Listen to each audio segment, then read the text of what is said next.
मित्रहो, उद्धव ठाकरे यांच्या शिवसेनेकडून उमेदवारी घेऊन त्यांची मशाल मतदारांना दाखवून लोकसभेमध्ये निवडून आलेले 6 खासदार नुकते शिंदे गटामध्ये दाखल झाले की शिवसेनेच्या भाषेमध्ये, उद्धव ठाकरे शिवसेनेच्या भाषेमध्ये सांगायचं म्हटलं तर त्यांनी गद्दारी केली. अहो, यातल्या एका खासदारानं तर आपली इच्छा नसताना सुद्धा मनाविरुद्ध हा निर्णय घ्यावा लागला असल्याची जाहीर कबुली सुद्धा दिलेली आहे. उद्धव ठाकरे यांच्या शिवसेनेनं तर या फुटीर खासदारांच्या कपाळावर गद्दारीचा ठळक शिक्का मारलेला आहे.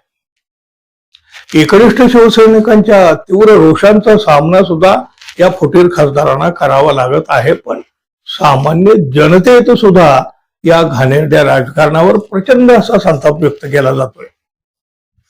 अशा लोकप्रतिनिधींनी त्यांना जायचंय तिथं जावं, खुशाल जावं, पण आधी त्यांनी आपल्या आमदारकी खासदारकीचा राजीनामा द्यावा आणि मग खुशाल इकडून तिकडं हवं तिथं उड्या माराव्यात, अशी भावना आता सामान्य जनतेची सुद्धा झालेली आहे.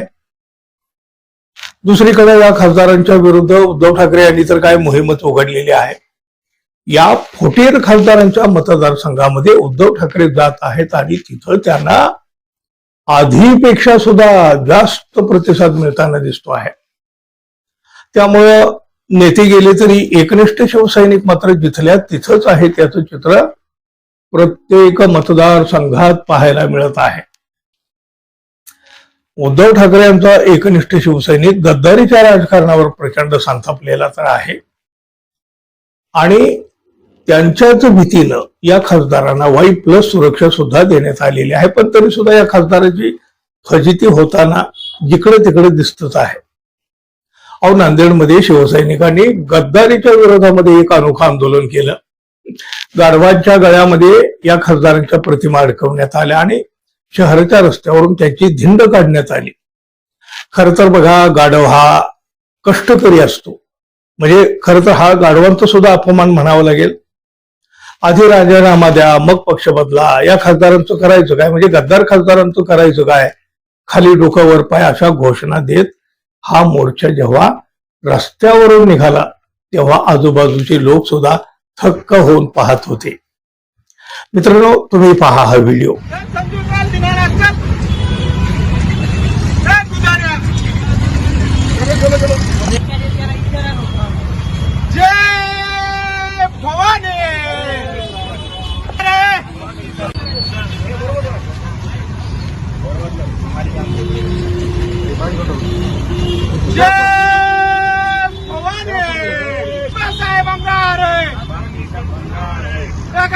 करायचं काय, या गद्दार करायचं काय, या गद्दार करायचं काय,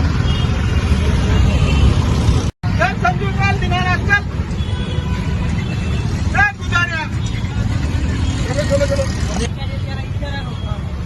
जय भवानी,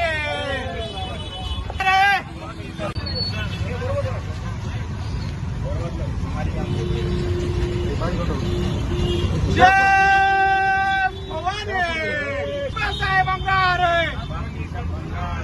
या गद्दार करायचं काय, या गद्दार करायचं काय, या गद्दार करायचं काय. म्हणजे बघा, तसं पाहिलं तर हा या गाढवांचा सुद्धा अपमान आहे का नाही. कष्ट करणारी प्राणी जात हो गाढवाची. शहराच्या रस्त्यावरून काढलेली ही धिंड चर्चेचा विषय तर ठरलाच, पण गद्दारी विरुद्ध निष्ठेचा सुरू झालेला हा संघर्ष आता अधिक भडकताना मात्र दिसू लागलेला आहे. युवा सेनेचे सचिन पाटील यांनी गाढवावरून काढलेली ही प्रतिकात्मक धिंड आता नांदेडपुरती नाही तर राज्यभरासाठी ही चर्चेचा विषय ठरू लागले आहे. मित्रहो, चर्चा तर होणारच, आपण ही करू. संतापलेले हे शिवसैनिक, एकनिष्ठ शिवसैनिक या फुटीर त्यांच्या भाषेतल्या गद्दारांच्या विरोधात आणखी कुठल्या प्रकारानं काय काय आंदोलनं करतील हे आगामी काळात तर नक्की दिसेल. आपणही पाहूया. मित्रांनो, धन्यवाद. पुन्हा भेटू. नमस्कार.